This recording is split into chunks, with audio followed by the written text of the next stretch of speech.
श्री शिवाय नमस्तु भयम। दोस्तों, जैसा कि आप सभी लोग जानते हैं कि 10 दिसंबर 2025 यानी बुधवार को पड़ रही है पौष महीने की कृष्ण पक्ष षष्ठी तिथि। और दोस्तों, यह वह तिथि है जो पौष महीने में पड़ने सबसे बड़ी तिथि है, क्योंकि यह पौष महीने में पड़ने वाली है और इसका बहुत ही बड़ा और विशेष महत्व होता है। पूज्य गुरु जी ने कहा है कि अगर कभी भी मौका लग जाए और पौष महीने की षष्ठी तिथि बुधवार को पड़ जाए तो आप लोगों को 7 हरा दूर्वा का उपाय तो अवश्य ही करना चाहिए। इन दोनों का संयोग बहुत ही कम आता है।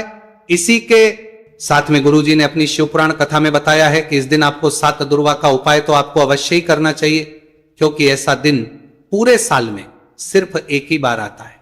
और दोस्तों, आप सभी लोग जानते हो कि बुधवार का अगर सबसे बड़ा उपाय है तो वह 7 हरा दूर्वा वाला उपाय है। तो दोस्तों, इस बुधवार षष्ठी तिथि के दिन आप लोगों को इस 7 हरा दूर्वा वाला उपाय को जरूर करना है। बहुत सारे लोग होंगे जिन लोगों ने इस उपाय को न किया हो, मतलब पूरा साल निकल गया, उन्होंने किसी भी दिन इस 7 हरा दूर्वा वाला उपाय को न किया हो।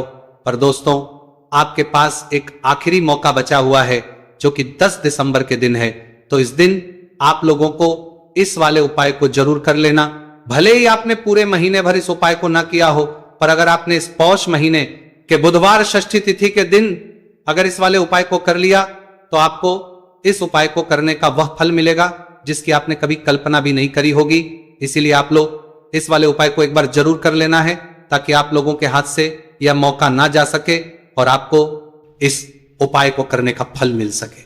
दोस्तों, यह उपाय पंडित जी ने अपनी अभी ही शिव महापुराण की कथा में बताया है, जिस उपाय को आज हम आपको बहुत अच्छे से समझाने वाले हैं। इस वीडियो को देखने के बाद इस उपाय को समझने के लिए आपको कोई और वीडियो को देखने की जरूरत नहीं पड़ेगी। तो चलिए दोस्तों, उपाय को शुरू करते हैं।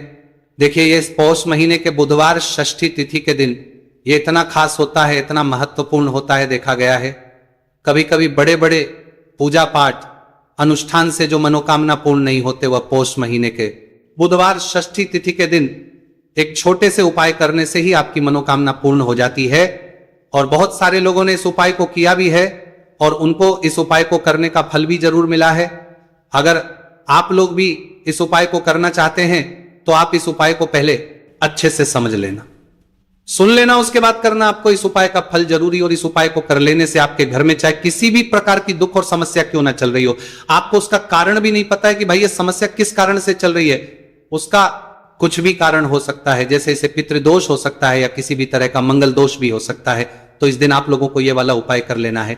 यह एक ऐसा उपाय है जिस उपाय को अगर किसी विशेष दिन पर किया जाए तो भाई उस विशेष दिन का जो है वो तो मिलता ही मिलता है।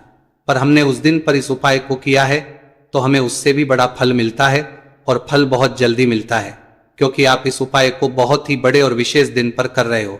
तो चलिए अब उपाय के बारे में बात करते हैं, लेकिन उससे पहले आप लोगों को यह जानना आवश्यक है कि आखिर यह उपाय किस समय करना है, किसको करना है और कैसे करना है। तो चलिए हम आगे आपको वीडियो में एक एक करके बता देते हैं। उससे पहले अगर आप लोग हमारे चैनल पर पहली बार हैं तो हमारे चैनल को सब्सक्राइब करना ना भूलें, और अगर आपके पास कोई सवाल है तो आप हमें कमेंट बॉक्स में बता सकते हैं। और अगर आपको हमारा वीडियो पसंद आया है तो आप हमें लाइक और शेयर करना ना भूलें। और अगर आपको हमारे चैनल की जानकारी चाहिए तो आप हमें फॉलो कर सकते हैं। और अगर आपके पास कोई प्रश्न है तो आप हमें कमेंट बॉक्स में बता सकते हैं। पहली बार आए हैं या फिर मेरी आवाज आज पहली बार सुन रहे हैं तो हमारे चैनल को सब्सक्राइब जरूर कर लेना, और इस वीडियो को करके कमेंट बॉक्स में श्री शिवाय नमस्तु भयम ओम नमः शिवाय जरूर टाइप कर देना। तो दोस्तों, इस 7 दूर्वा वाला उपाय को हमें इस बुधवार षष्ठी तिथि के दिन कैसे करना है, किसको करना है, किस समय करना है और कहां पर करना है, ये सारे सवालों के जवाब आपको इस वीडियो में मिल जाएंगे। और जो ये वीडियो देखेगा भाई, उसको 7 हरा दूर्वा वाला उपाय जरूर करना चाहिए, क्योंकि इस दिन 7 दूर्वा का भी बहुत ही बड़ा और विशेष महत्व होता है। और जब बात आ जाए हरा दूर्वा की तो यह सोने पर सुहागा वाली बात हो जाती है, और यह एक बहुत ही बड़ा उपाय हो जाता है इस बुधवार षष्ठी तिथि का। तो अब दोस्तों, इस 7 हरा दूर्वा वाला उपाय को आखिर करना किसको है, सबसे पहले हम लोग वो बात जान लेते हैं। वाली बात हरा दूर्वा वाला उपाय को तो देखो, घर की जो बड़ी माताएं बहनें होती हैं, उन माताओं बहनों में से कोई भी एक बड़ी माता बहन इस वाले उपाय को कर सकती हैं। और दोस्तों, अगर आप चाहें तो अपने घर में से सभी सदस्यों भी इस उपाय को करवा सकते हैं। अगर किसी व्यक्ति की खुद की कोई मनोकामना है, खुद की कोई दुख और परेशानी है जो कि वो अपने लिए ही करना चाहता है, इस वाले उपाय को तो वो खुद अपने लिए भी कर सकता है। बाकी अगर कोई घर में से ऐसा है जो कि अपने पूरे घर परिवार की सुख और शांति के लिए ये वाला उपाय करना चाहता है, तो भाई वो भी कृपा करना चाहता है, सकता है, उसमें भी कोई दिक्कत वाली बात नहीं है। कहने का मतलब यह है कि इस उपाय को हर सदस्य भी कर सकता है और पूरे घर परिवार के सदस्य के लिए घर की बड़ी माताओं बहनों में से कोई एक माता बहन भी कर सकती है। माताएं बहनें अगर घर में उपस्थित ना हो या वह ये वाला उपाय ना कर पा रही हो, तो फिर घर का कोई बड़ा सदस्य भी इस 7 हरा दूर्वा वाला उपाय को कर सकता है, चाहे फिर वो पुरुष ही क्यों ना हो, उसमें कोई भी दिक्कत वाली बात नहीं है। अब दोस्तों जो अगला प्रश्न निकल कर आता है वह यह आता है इसको लेकर कि आखिर इस उपाय को हमें किस समय करना है, सुबह के समय करना है कि शाम के समय करना है। तो देखो, इस वाले उपाय को आप लोग सुबह के समय भी कर सकते हो और शाम के समय प्रदोष काल में भी कर सकते हो। अब अगर आप पूछो कि भाई सबसे उत्तम समय कौन सा रहेगा इस 7 हरा दूर्वा वाला उपाय को करने का, तो हम आपसे बस यही कहेंगे कि इस उपाय को आप सुबह के समय करेंगे तो ज्यादा बेहतर होगा। बाकी अगर प्रदोष काल के समय भी करेंगे तो भी अच्छा होगा, उसमें कोई भी दिक्कत वाली बात नहीं है।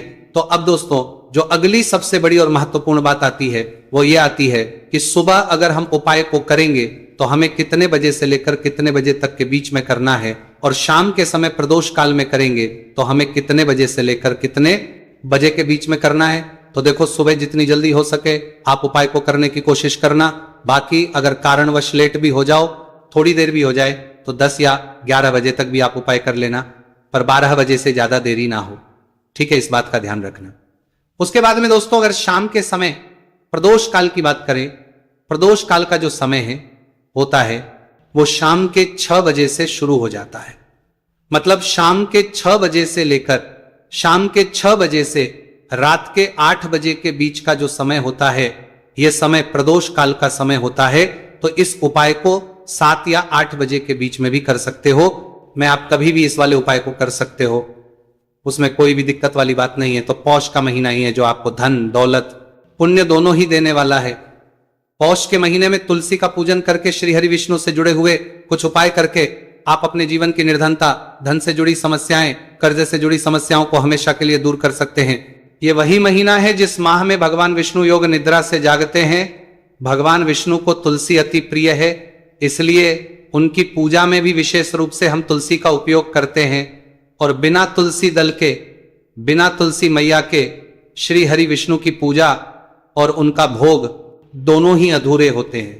इसीलिए पौष के महीने में ऐसा उपाय आपको बताने वाले हैं जिसे करने से श्री हरि विष्णु की असीम कृपा आपको मिलेगी और मां तुलसी से ऐसा आशीर्वाद मिलेगा, जीवन का हर दुख, हर कष्ट, गरीबी, निर्धनता, कर्जे से जुड़ी समस्याएं सब कुछ ही आपके जीवन से दूर हो जाएगा और सुख, समृद्धि, धन, वैभव, ऐश्वर्य सब कुछ आपको अपने जीवन में आसानी से मिलने लगेगा। तो चलिए बात कर लेते हैं कि कौन सा उपाय है, तुलसी के पौधे में कौन सी चीज आपको रखनी है और इस उपाय को किस समय करना है।